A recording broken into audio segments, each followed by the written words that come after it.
You ask Tiger to solve. This deals with linear equations with one unknown. The final result is q equals 6. Let's solve it step by step. Simplify the expression.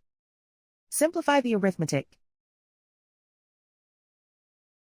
Group all q terms on the left side of the equation. Add 4q to both sides. Group like terms. Simplify the arithmetic. Group like terms. Simplify the arithmetic. Group all constants on the right side of the equation. Add 20 to both sides.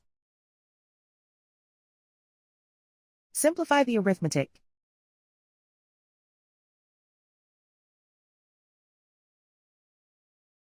Isolate the q. Divide both sides by 5. Simplify the fraction.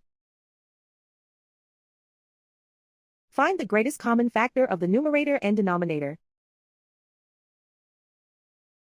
Factor out and cancel the greatest common factor. And so the final result is q equals 6.